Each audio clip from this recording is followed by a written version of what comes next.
Eh ba't ngayon sinasabi mo hindi kumukonekta sa iyo and PNP? Pero sinabi mo kanina, sabi ni Pangulong Duterte, pag drugs akin, sabi mo. Yes, Mr. Chair. Oh, bakit ngayon itinatanggi mo na sinasabi mo, tinuturo mo PNP? Kami po ang unang nakapunta sa Arlene apartment at ma-identify lahat ng personalities na naandun. Hanggang siya tinuro po kami for 2 months na ituro kami sa Dumoy clandestine laboratory, Mr. Chair.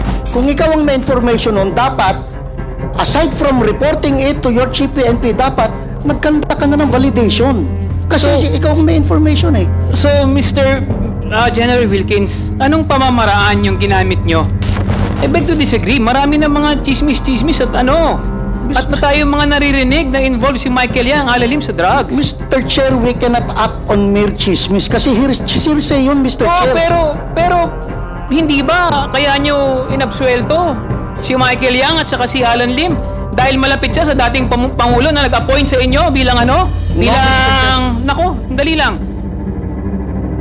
Kasi sa PIDEA, kung ano lang yung operation namin, yun lang ang pwede namin ibigay. But I cannot say anything dun sa namamatay nang hindi ko wala naman kaming knowledge. For example, yung mga death under investigation sa police po yan, Mr. Chair. Eh. Hindi ba kayo kasama doon? Hindi ba Hindi kayo po kami ini-inform ng kasama ano? doon. Hindi ba kayo ini-inform ng opisina ninyo ng PNP? Or wala ba kayong joint operation? Kahit nga DOJ, Mr. Chair, hindi makakuha halos ng data from the PNP during that time. So wala kayong joint operation? Meron kami joint operation, Mr. Chair.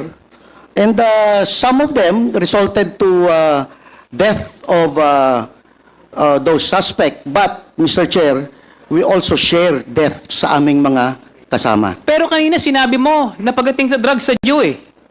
Eh ba't ngayon sinasabi mo hindi kumukonekta sa iyo and PNP? Pero sinabi mo kanina, sabi ni Pangulong Duterte, pag drugs akin, sabi mo eh. Yes, Mr. Chair. Oh, bakit ngayon itinatanggi mo na sinasabi mo, tinuturo mo PNP? Eh, sila yung may information about death sa yung death under investigation, Mr. Chair. Eh. But it is about drugs.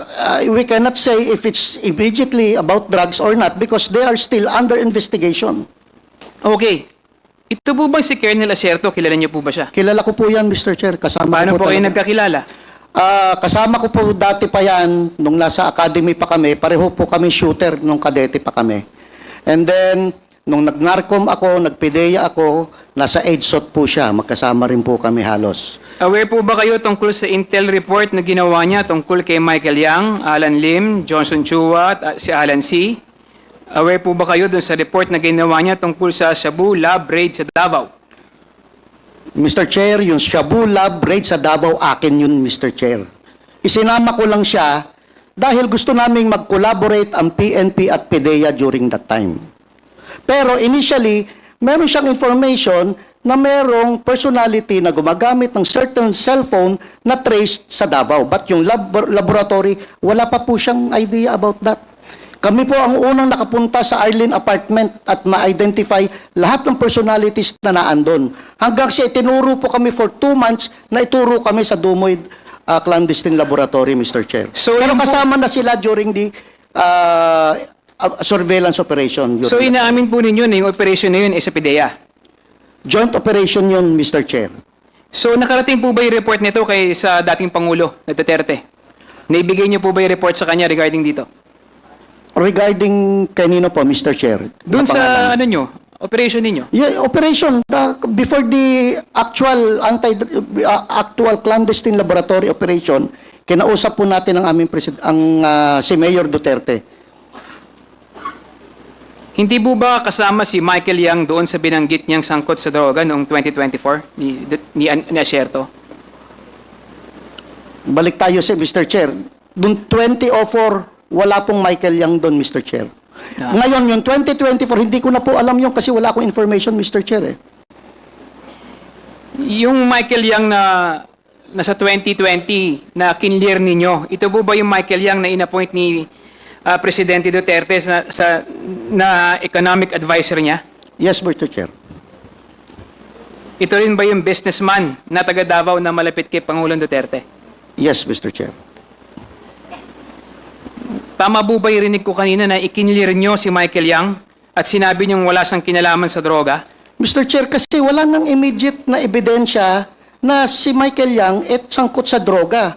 Ang information lang ni Colonel Asierto is yung information coming from informant na hindi pa, ang tawag sa amin noon, Mr. Chair, is raw information that needs validation.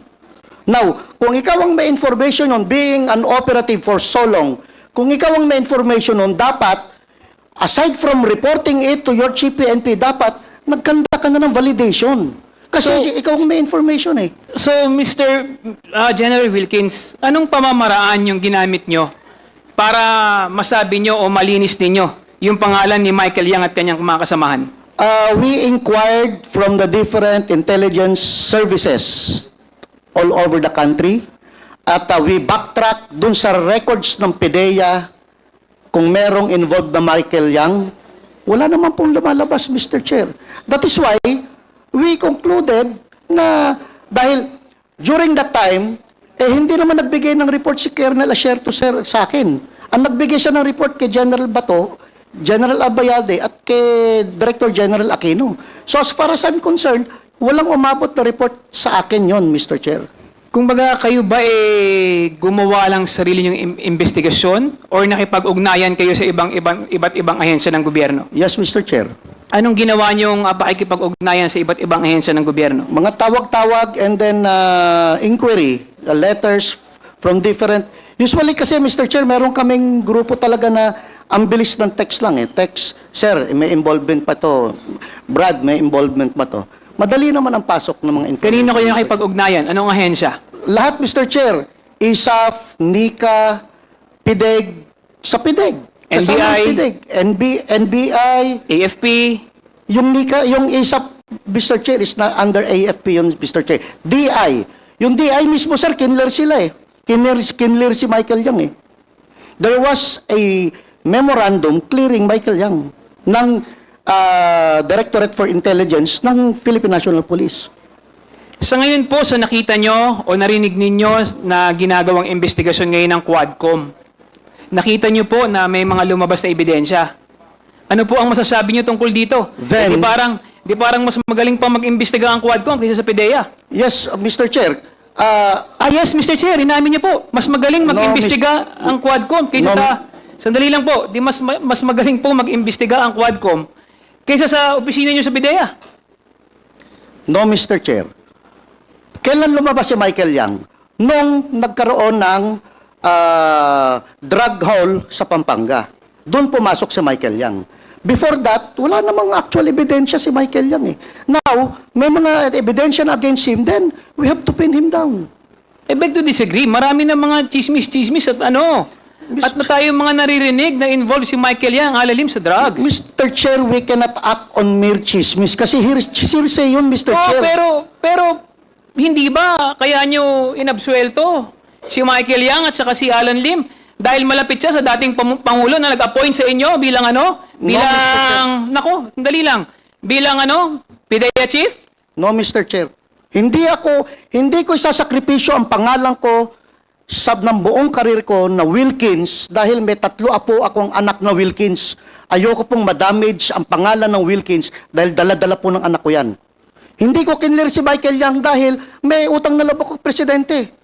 Kinlir ko si Michael Yang because I have personal knowledge na walang ebidensya against Michael Yang. So, paano ko siya isasangkot kung wala akong ebidensya? It will never stand in court, Mr. Chair. Paano nga po magkakaroon ng mag-i-stand in court?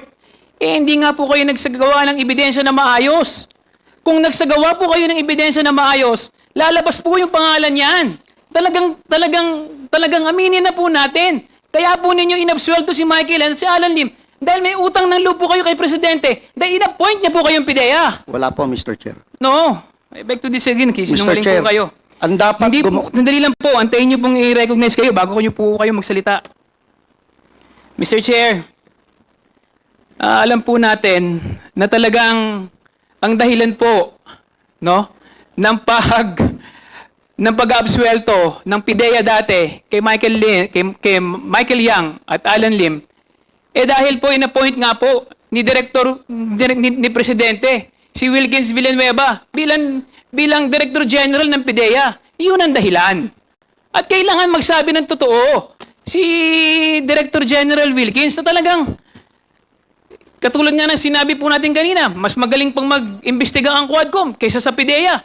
Tapos nagtanong pa siya sa iba't ibang ahensya. Sinasabi nila na walang lumabas na ebidensya. Anyway, Mr. Chair, mamaya po, I reserve my right to ask questions later. Thank you, Mr. Chair. Okay, thank you, Congressman Kong Hun.